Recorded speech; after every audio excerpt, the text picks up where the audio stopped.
when people say Acab, all cops are bastards, all cops are bad, all cops are bad, whatever. They're not talking about human beings that are otherwise nice people, potentially. Maybe they are. Some of them probably are. Some of them even probably started the profession under false pretenses, okay? But cops as a profession, police as a profession, protect and serve the interests of capital. And in that process, there are plenty of unjustifiable laws that you would have a moral issue with, okay, personally, on an individual basis, that they uphold in the violent ways that they uphold them. Okay? So while they are in the process of being a cop, while they're doing cop shit, when they have the badge on, they are behaving in a bad way. Okay? By design, their job requires them and urges them to behave in a violent manner. So even if you're an otherwise good person, when you're a cop, when you have the badge on, you are doing shit that cops do and upholding unjustifiable laws. Okay? There are so many examples of this, like cops going up and like arresting an old lady who is feeding homeless people. Like no one would ever consider that to be a normal or a good thing. But cops are doing that because it's a part of their fucking job. That's what that means, okay?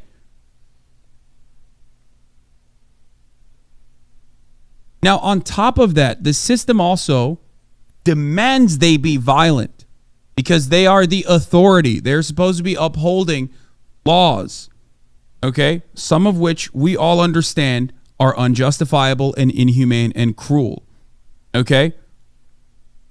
Now, in order to do that, they have to be violent. They're exercising the state's monopoly on violence. And while they're doing that,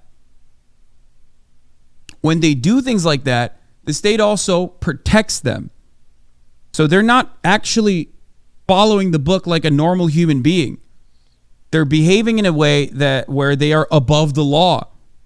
They're doing things, just like I mentioned, that no human being would consider to be normal or good or kind as a part of their job. And the state expects them to do that, and the state defends them when they do that.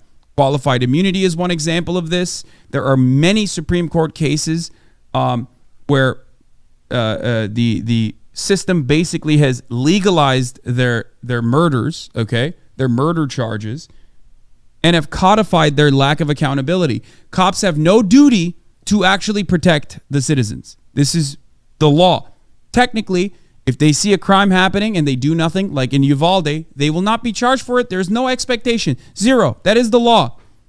A cop, however, can kill someone.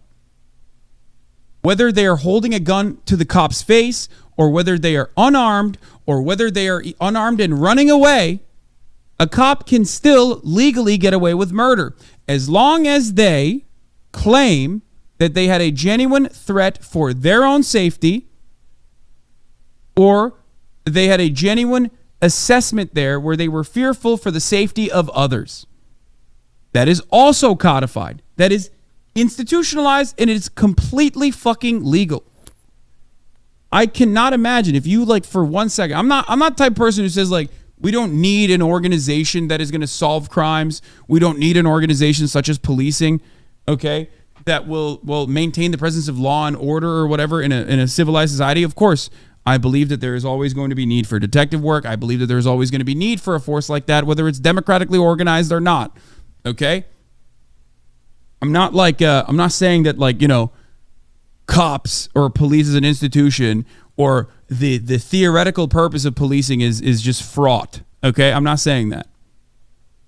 However, the way that it currently works in society is not the way that it's supposed to work in theory. Okay? And if you, for a brief moment, just stop thinking about these people as like police and all of the other social conditioning that teaches you that what they're doing is good, all the movies that you've seen, and think about them like a band of untrained, oftentimes right-wing, overwhelmingly right-wing, unaccountable bullies with all the gear that you would normally see on a fucking occupying force, bullying people that they have genuine disdain for, working at the behest of the wealthy, well, that system is completely fucked. That's insane. There's no way to look at that process and go, no, I actually do love that these mentally stunted psychopaths with military gear can roam the fucking streets and they're completely untrained, and the only kind of training that they get is actually to escalate to do violence, and then they have no accountability from the legal structures, and they get to do this with our taxpayer dollars. Well, none of that makes sense. And they are the only people that have genuine fucking union protection and also the benefits of like living in a fucking Nordic style social democracy. That's wild. That's just legal. That's a legal gang. And it's one that does so much harm. So no, I'm not generalizing every single person that chooses to wear the badge or whatever. I don't know how they are in their personal life, even though, look up the self-reported numbers of domestic violence and police. The last time a study was ever allowed to be conducted in the police force, and you will find out that 40% of cops are beating their partners, which is, again, a self-reported study from the 90s. The last time they were allowed to be studied. Okay? But ultimately, it's still absolutely, the things that I just mentioned are still absolutely present and are at the heart of why there are these issues that keep happening over and over again.